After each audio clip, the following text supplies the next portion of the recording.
Learning to beat anxiety. Manage your emotions and check how you think.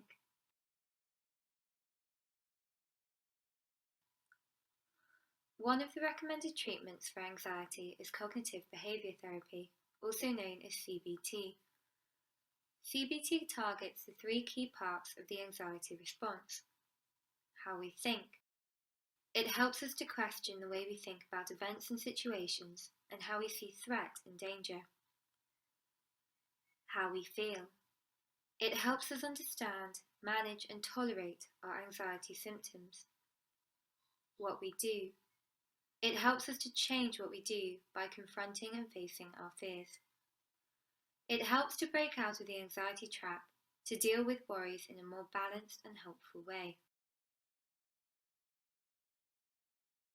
It can help us move from the anxiety trap we saw earlier, where we have anxious feelings, worrying thoughts, and avoidant behaviours, to a more balanced way of thinking, where we have helpful thoughts, pleasant feelings, and ways of coping.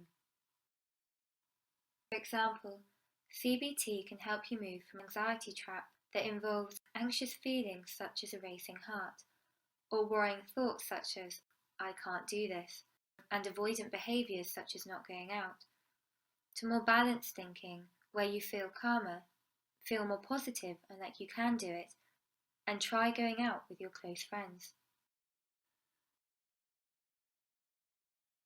The goal is to learn to cope with anxiety, not to get rid of it. No one is anxiety free. This is normal, and as we have already seen, anxiety can be helpful. You will continue to feel some anxiety, but you will be able to cope and manage it, and it won't stop you from living your life and doing what you want. It can be helpful to set yourself a goal. This will remind you of the bigger picture when you are feeling anxious about trying new things.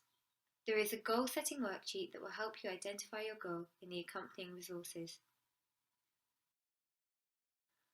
Alongside this film are some other worksheets that can help you learn to manage and beat your anxiety. These will take you through the following 5 steps to coping with anxiety. 1. Understand more about your anxiety. 2.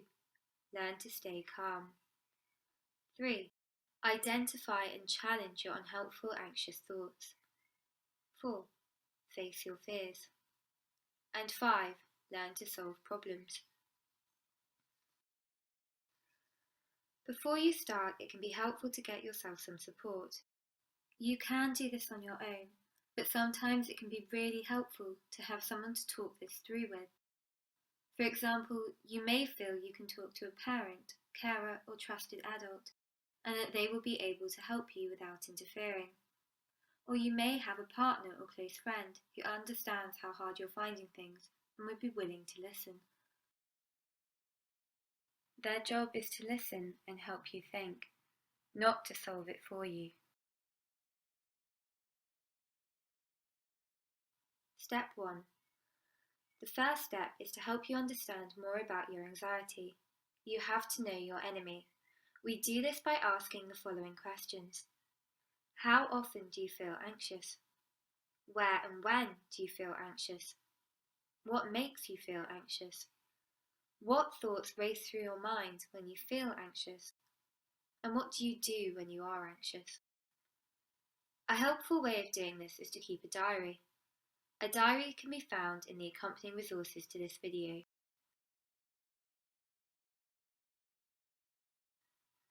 After completing the diary for a week or 2, make some quiet time to review it.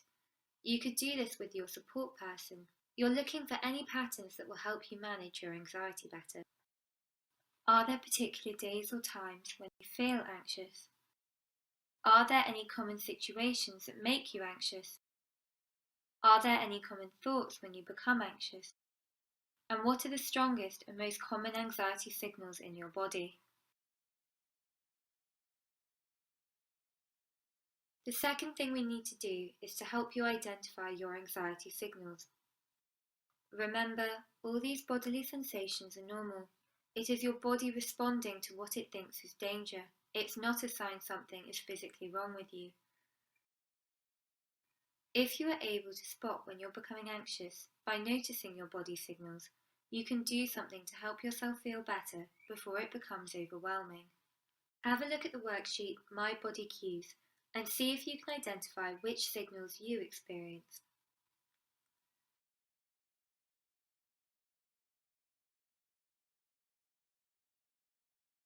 Step 2. Learning to stay calm. Once you understand your anxiety and can spot when you're feeling anxious, the second step is to do something about it. There are many ways we can help ourselves to feel better and to relax. There's no one way that will always work. You may already know things that you can do to feel calm, and it's worth trying lots of things and building up a toolbox of different ways to stay calm. That way, if something doesn't work on one day, you can try another. With relaxation, we know that practice makes perfect, so try and build it into your routine to make sure you keep practicing. For example, do it just before you go to bed. You could also ask your support person what makes them relax and feel calm, and see if this works for you too. The Control Your Anxiety handout provides a number of different ideas. Find out which work best for you.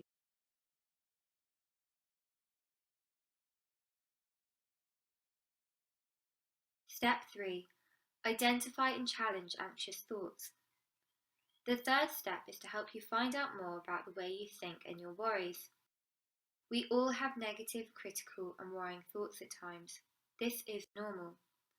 The difference is when you're experiencing anxiety, you think like this all the time. It becomes hard to recognize your successes or when you do cope. You become trapped in these negative and unhelpful ways of thinking. When you are anxious, you are more likely to think that you will be unsuccessful. For example, there's no point in trying, I know I can't do it. Or that you will be unable to cope. For example, I won't know what to say if my teacher asks me a question, I'll just go bright red. That bad things will happen. For example, what if I get lost? Or everyone will laugh at me. Or that you will get things wrong. For example, I'll never get this work right.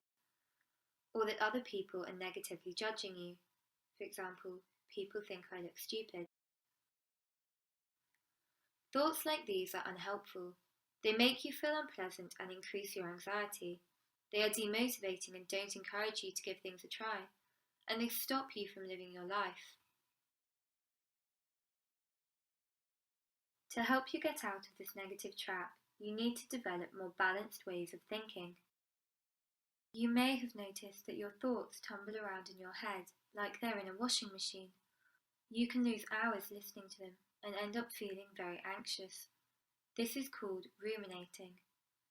When you are ruminating, you look for and listen to all the evidence that you are unsuccessful and can't cope. What you need to do is actively search for those times you have been successful and have coped. Instead of simply listening to all the unhelpful thoughts that go round inside your head, you need to check them out and see if you're seeing the whole picture.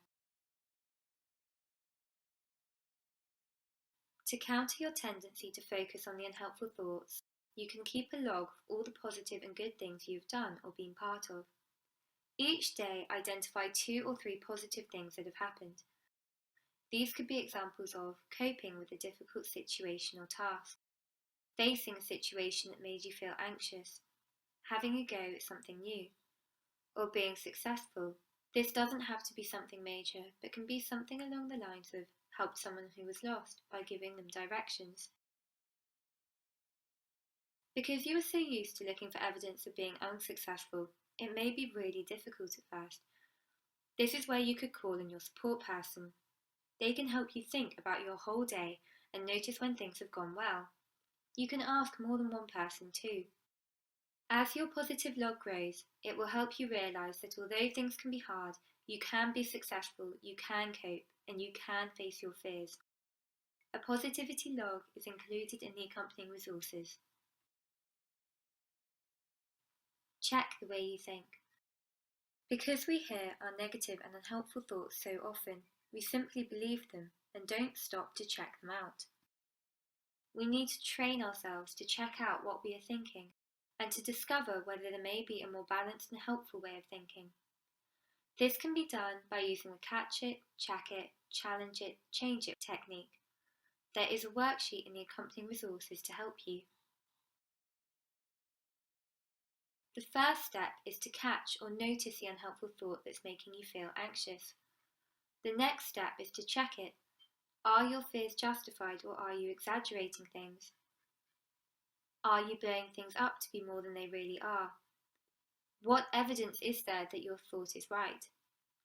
The third step is to challenge it and to look for any evidence that supports and challenges this way of thinking. Is there something positive and helpful that you might have overlooked? The final step is to change it. On the basis of the evidence, is there a more balanced and helpful way of thinking about this? Do you remember the thinking trap from earlier? These were the worrying thoughts Alex was having. I can't do it. Everything will go wrong and people will laugh at me. How does it work?